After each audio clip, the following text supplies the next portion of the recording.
Welcome! It's time for Dev Diary 223, and it's the big 123, part 3 in the Planetary Rework series. And today we're going to be talking about happiness, stability, and crime, and see if we can forge ourselves a world that is basically Necromunda. That's a whole different discussion. But it's definitely possible, apparently. First of all, let's talk about stability. So planetary stability in terms of resource generation is going to kind of be replacing the happiness system. So what happened in the past is that the happier your population was, the higher amount of bonuses you would get on production of resources, and vice versa. The lower it was, the bigger the malices was, and I think it would start at like 50% or something along those lines. Planetary stability is now going to replace that, and all sorts of modifiers are going to be attached to that planetary stability as well. However, planetary stability is going to be calculated through a couple of numbers. Pop happiness, for instance, yes, it's still there. Some housing and amenities, crime, and also several others, maybe even a couple of strategic resources or something along those lines, whether or not something is available, yes or no. And it's still 0 to 100%. However, if it goes below 50, bad stuff starts to happen. If it goes above 50, it's great. You get increased resource production as well as immigration, which is good if you want to quickly populate a planet. In the past, that was mostly the case done by, oh, by the way, that's a Gaia planet. I'm going to move over there. Now stability is going to be a bigger factor in that. However, below 50%, you will get penalties to resource production, and people will start to emigrate from your planet. Go even lower than that, below 40%, you will start to get into a death spiral. Terrorist bombings, hunger strikes, uprisings, etc., etc., and maybe even a revolt. So, making sure that your stability on planet is, stable is rather important. I'm really curious how this is going to work out with the governor system as well, because let's hope that the AI can handle this quite nicely, considering they've got a little bit of a bad rap, which is a little bit annoying. Obviously, there's a bunch of systems that are going to be replaced from previously. Some of these systems may be added to a new system, or at least ported in some sort of fashion into something called the crime system. But we're going to be talking about the crime system, and don't want to get ahead of ourselves just yet. Now, we discussed pop happiness and approval. Approval rating is not something that we have talked about yet, but pop happiness, of course, we have, is kind of important to planetary stability. You kind of need to get from the top and then start digging down into the bottom. Now, pop happiness is a major factor when it comes to stability, and you need at least one pop with free will to have an approval rating. So if you are a robot or a hive mind, and this is obviously not going to happen. So you need one pop to at least calculate a average happiness modifier. Of course, the more pop you have, the bigger the range of those average happiness modifier, or a median even. Now, this is apparently modified by their political power. Now, each strata has a different type of political power. A ruling class will have a more strength than, say, the slaves down in the mines when it comes to politics. So, the bigger the political power, their happiness will increase, which is great, because obviously leaders, you want to keep as happy as possible, but, the worker pops, who cares, right?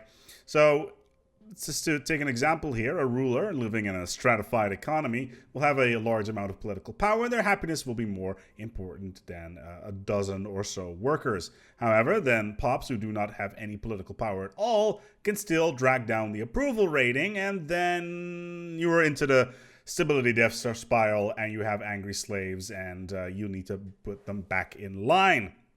Basically, what's going to happen there is that you're slowly but steadily going to spiral back into Necromunda and or communism. Who knows? These things are definitely a thing. As I mentioned before, happiness no longer affects productivity, so that's all stability right now. So if you want to have your planets as productive, you will have to just make sure that your stability is high, and you may get that by getting a happy populace, or, iron fisting people into absolute and total submission.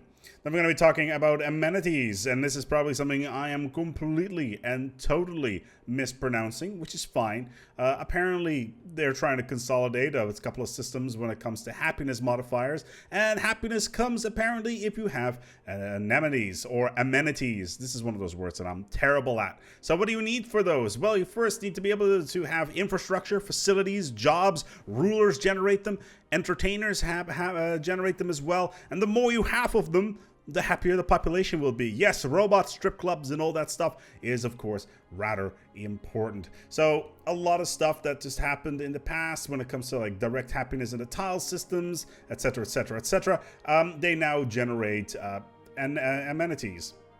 So yeah. Apparently, happiness and buffing modifiers have been kind of stripped down out of the game, so you'll not be able to get any global bonuses to happiness quite easily. Maybe if you're like religious and you have some sort of super cathedral or mega church or something along those lines. But yeah, you're going to need to generate a lot of this stuff through buildings and resources and whatnot. And now, the big one, the one that a lot of people have been wondering about. We're going to be talking about the wonderful world of criminal organizations, and also, of course, also a little bit about petty theft.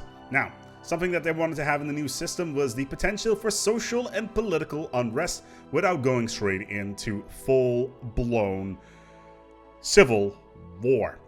Which makes sense, because in the past there were slave revolt systems back in 1.3, I want to say, and that got ripped out in favor of the faction system, which then went into a revolt system due to unhappiness and whatnot. And, well, all of that stuff is being stripped out completely from the game and being replaced with this here crime system. Now, the crime system by itself is kind of cool, as, well, as I already earlier said about the Necromunda stuff, is that it can get really high, like crazy high, and it can be generated through all sorts of things. Now, it's kind of interesting how it works, because the more crime there is, the less the stability is, the bigger the chance of the death spiral, which of course you want to avoid, but there's also some other things that you can do about it, and we'll talk about that very shortly. But yeah, apparently, crime does not really have a direct penalty, but you can get smuggling rings or organized crime to take root on the planet. And these events and conditions are completely detrimental, but may also open up beneficial opportunities and decisions that would not be available on planets with perfect law and order. Very high crime is something you want to avoid. Crime lowers stability, as I already mentioned, and results in pups leaving their ordinary jobs and moving into special crime jobs that start to appear on the planet, which takes resources away from your empire rather than producing them, which makes perfect sense, so that's cool.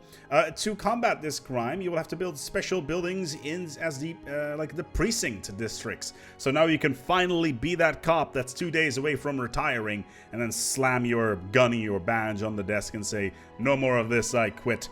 I'm too much of a rogue cop." But no, you will actually have to hire cops on your planet, or, I don't know, kill bots, I guess. In general, empires that rely on repression and equality keep their pups in line will need to employ more enforcers. So yeah, time to commissar the crap out of these guys. But there's also other ways to manage crimes, and one of these is something that fascinates me. The ability to integrate criminal enterprise as a fixture in your society. This is something that they're still working on quite a lot still, but it looks like you will finally be able to play as a intergalactic crime syndicate.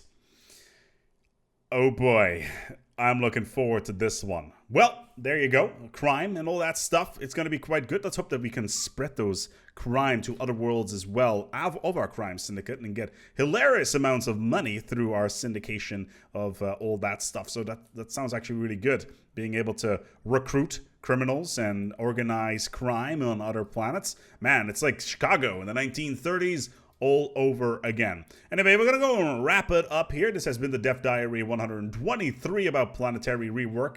We talked a little bit about planet stability, of course, population happiness, approval rating, amenities, and of course, finally, to put a big bow tie on top of that, the crime. Now, next time, we're going to be talking about what does the planetary rework have in mind in terms of machine empires, hive minds, habitats, and any sort of mechanics that are not really standard within the game. Basically any of the non-standard empire types. But of course, we already talked a little bit about that in the past with the economic units, so we'll see whether or not this applies to that as well, but that's something for next week. In the meantime, be sure to come up on towards Discord. We can talk video games all day, but we're gonna wrap it up here, and thank you so much for watching, and until next time, take good care of yourselves, and as always, each other.